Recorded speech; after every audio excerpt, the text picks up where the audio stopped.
আপনারা কি হযরত ইদ্রিসের নাম শুনেছেন? ইদ্রিসের নাম শুনেছেন? হযরত ইদ্রিস নবী, আল্লাহর নবী হযরত ইদ্রিস অত্যন্ত ভালো মানুষ ছিলেন। সবাই তাকে খুব পছন্দ করত, ফেরেশতারা পর্যন্ত তাকে খুব পছন্দ করতেন। মালাকুল মাউতকে আল্লাহ তাআলা একটু সুযোগ করে দিলেন। মালাকুল মাউত বলেন, আল্লাহ, আমি না আপনার বান্দা আপনার নবী ইদ্রিসের সাথে বন্ধুত্ব করতে চাই। কি করতে চাই? সবাই বললেন। মালাকুল মাউত বললেন, আল্লাহ, আপনার নবী ইদ্রিসের সাথে আমি বন্ধুত্ব করতে চাই। বলে, ঠিক আছে, যাও, বন্ধুত্ব করতে যাও। মালাকুল মাউত ইদ্রিস নবীর কাছে এসে বললেন, আসসালামু আলাইকা ইয়া নবী আল্লাহ। ও আল্লাহর নবী ইদ্রিস, আমার সালাম নিবেন, আমি মালাকুল মাউত। হে নবী, আমি একটু আপনার সাথে বন্ধুত্ব করবার জন্য এসেছি, আপনাকে আমার খুব ভালো লাগে। ইদ্রিস নবী বললেন, সত্যি তাই নাকি? বলে, হ্যাঁ, আমি আপনার সাথে বন্ধুত্ব করতে চাই। ঠিক আছে, তুমি যদি আমার সাথে বন্ধুত্ব করতে চাও তাহলে আমার 3টা শর্ত মানা লাগবে। কয়টা শর্ত? আরো জোরে, কয়টা? সবাই বললেন না কয়টা? 3টা শর্ত মানা লাগবে। ও গোরস্থানের পাশের এলাকার মানুষ, একটু বোঝেন আমি কি বলতে চাই। ইদ্রিস নবী বললেন, ও মালাকুল মাউত, আমার 3টা শর্ত যদি মানো তাহলে তোমার সাথে বন্ধুত্ব হবে। বললো, ঠিক আছে, বলেন কি কি শর্ত বলেন।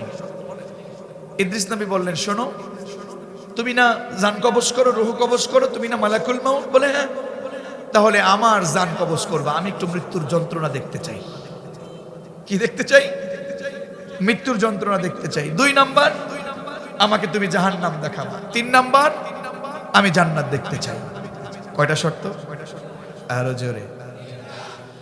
মালাকুল মাউত আল্লাহর কাছে চলে গেলেন। ও আল্লাহ, তুমি কার কাছে পাঠাইলে? জনমের চালাক নবী। কি নবী? আমি গেলাম বন্ধুত্ব করতে, আমাকে শর্ত লাগাই দিল, মানুষ বন্ধুত্ব করতে চায়, আমি মালাকুল মাউত, আমার সাথে তো এমনি বন্ধুত্ব করার কথা। 3টা শর্ত লাগাই দিছে, কিন্তু আল্লাহ আমি ছাড়বো না, আমি বন্ধুত্ব করবই। বলে, কি বলছে?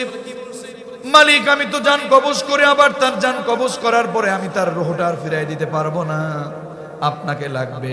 কারণ আপনি জান কবজ করতেও পারেন, আপনি রূহ দিতেও পারেন, আবার আপনি রূহটা বের করতেও পারেন। কথা বলেন না কেন? কিন্তু আমি মালাকুল মাউত আপনার অর্ডারে রূহ কবজ করি, কিন্তু রূহ দেওয়ার মতো শক্তি তো আমার, রূহ দেওয়ার শক্তি কার? আল্লাহ তাআলা বলছেন, কুলিল্লাহুম্মা মালিকাল মুলকি তুতিল মুলকা মান তাশাউ ওয়া তানজিউল মুলকা মিম্মান তাশা। জোরে বলেন আল্লাহু আকবার। রাসূল, আপনি বলে দেন, ক্ষমতার মালিক জনগণ না, ক্ষমতার মালিক কে? আরো চিৎকার মেরে বলুন, ক্ষমতার মালিক কে? আর বলে দেন, আল্লাহ যাকে চান তাকে রাজত্ব দেন, আবার আল্লাহ যাকে চান তার থেকে রাজত্ব 45 মিনিটের মধ্যে ছিনায় নেন। ঠিক কি না? ওয়া তুইজ্জু মান তাশা, আল্লাহ যাকে চান তাকে ইজ্জত দেন। ওয়া তুদিল্লু মান তাশা, আল্লাহ যাকে চান যার কাছ থেকে ইজ্জত ছিনায় নেন। ঠিক কি না? ও আমার পাবনাবাসী, ও বালিহালটবাসী, তুখরিজুল হাইয়া মিনাল মাইয়িতি ওয়া তুখরিজুল মাইয়িতা মিনাল হাই, ইখরিজুল হাইয়া মিনাল মাইয়িতি ওয়া তুখরিজুল মাইয়িতা মিনাল হাই।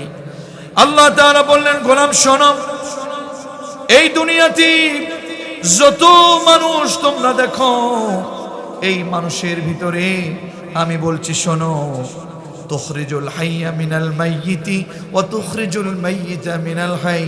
মৃত্যু থেকে জীবিত বানাতে পারেন যিনি, আবার জীবিত থেকে মৃত্যু বানাতেও পারেন তিনি। ঠিক কি না? আল্লাহ, তুমি তো মালিক, তুমি তো জান কবজ করলে আবার জান ফিরাই দিবা। তুমি যদি একটু করো তাহলে আমি তো একটু বন্ধুত্ব করতে পারি। মালাকুল মাউত বলার পরে বলল, যা, তোর অনুমতি দিলাম, তুই যা। সুবহানাল্লাহ কইতেন না? ইদ্রিস নবীর কাছে চলে গেলেন, গিয়ে বললেন, ইয়া নবী আল্লাহ, আপনি আমাকে 3টা শর্ত দিয়েছেন। হ্যাঁ, 3টা শর্ত দিয়েছি, আমি 3টা শর্তেই আমি রাজি, কিন্তু আপনার সাথে বন্ধুত্ব করতে চাই। বলে, রাজি হয়েছো, ঠিক আছে, তাহলে আগে তোমাকে করতে হবে, আগে আমার জান কবজ করো। বলে, আপনি রেডি হন। ইদ্রিস নবী রেডি হয়ে গেলেন। সুবহানাল্লাহ। ইদ্রিস নবী রেডি বন্ধুত্ব করতে। শর্ত কয়টা? সবাই বলেন নাই কয়টা? মুরব্বী বাবাজিরা বলেছে, যুবক ভাইয়েরা বলেন, আওয়াজ করে বলেন কয়টা? তিনটা শর্তের এক নাম্বার এবার শুরু হচ্ছে। ইদ্রিস বলেন আমি রেডি, তুমি জান কবজ করো। জান কবজ করে ফেললেন। সুবহানাল্লাহ পড়েন। আল্লাহর অনুমতিতে আবার তার জানটা তার কাছে ফেরত দিয়ে দিলেন। সুবহানাল্লাহ কইতেন না? ইদ্রিস নবীকে জিজ্ঞেস করা হলো, আপনি তো মৃত্যুর যন্ত্রণা সহ্য করতে চেয়েছেন, মৃত্যুর যন্ত্রণা আপনার কাছে কেমন লেগেছে? শখের মৃত্যু ছিল এটা। কিসের মৃত্যু? সবাই বলেন কিসের মৃত্যু? শখের মৃত্যু। ইদ্রিস নবী বলেন, শোনো দুনিয়ার মানুষ, জীবিত ছাগল, একটা জীবিত ছাগলের শরীর থেকে চামড়াটা টেনে টেনে ছিঁড়ে ফেলার পরে লবণ দিলে যতটা না কষ্ট, আমার শখের মৃত্যুতে ঠিক তেমন কষ্ট হয়েছে। শখের মৃত্যুতে, একজন নবীর মৃত্যুতে, আর আমরা কত গুনাহ করি। ইদ্রিস নবী বললেন, একটা তুমি পালন করলে, আর দুইটা কই? বলে চলেন আমার সাথে। শর্ত কয়টা ছিল? সবাই বলেন কয়টা? আপনাদের কষ্ট হচ্ছে? শেষ করে দিব নাকি? আর 20-25 মিনিট থাকা যাবে ইনশাআল্লাহ? বলেন সারা রাত। সারা রাত? আই হায়, আপনার তো এক রাত, আমার তো সব রাত। দেখি ইনশাআল্লাহ, আল্লাহ কবুল করুন। বিশ্বাস করুন, আমি আপনাদের উপর অনেক খুশি হয়েছি। কেন জানেন? আমরা তো অনেক মাহফিল করি, আপনারা মেজবানের গুরুত্ব বোঝেন, মেহমানের গুরুত্ব বোঝেন। আমি মেহমান, আপনারা কি মেজবান? মেহমান বসে আছেন, মেজবান উঠলে তো আসলে ভালো দেখা যায় না।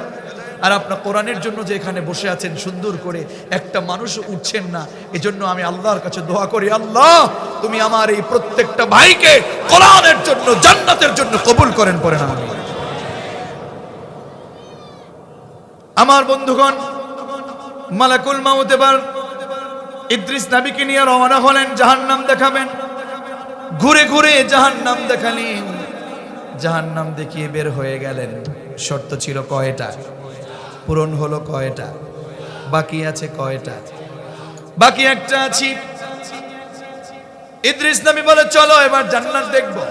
কি দেখব? আরো জোরে। জান্নাতে যেতে মনে চায় কি চায় না? কার কার চায় একটু হাত তুলতে দেখি। কয়েকজনের চায় না নাকি? একটু হাত উঁচু করেন না।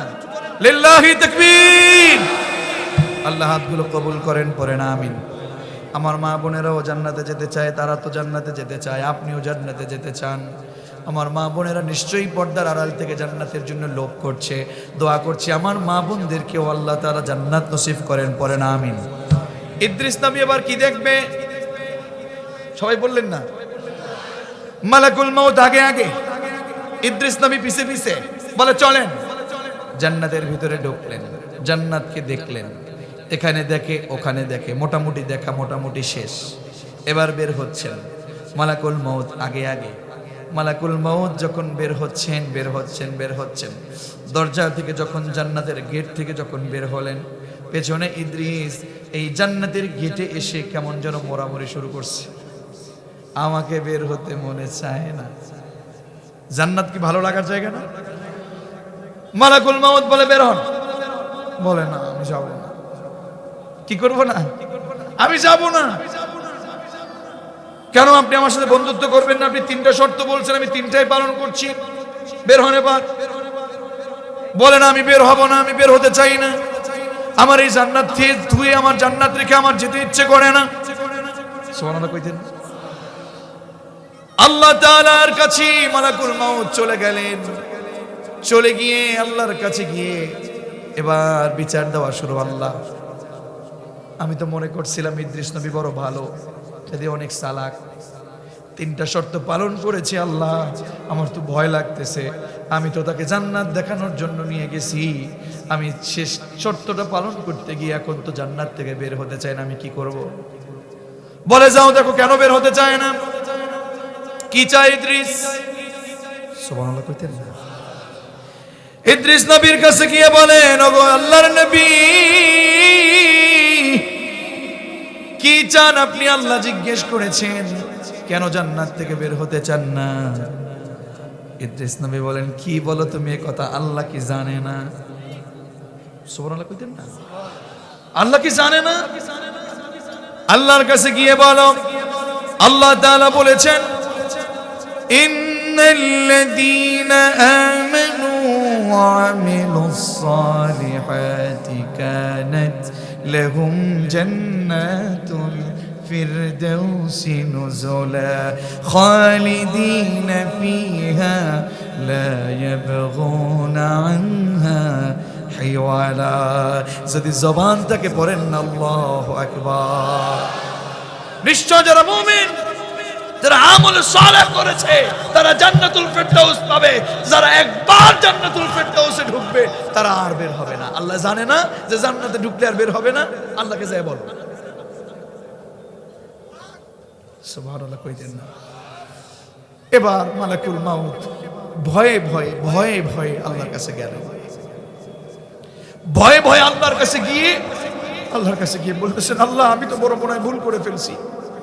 আমি তো তার সাথে বন্ধুত্ব করতে বলে আমি বড় ভুল করে ফেলছি। সব শর্ত মানতেছি, এখন জান্নাত থেকে বের হয় না, একটু ঝামেলা মনে হয় না নিজের কাছে? কি করবো আল্লাহ?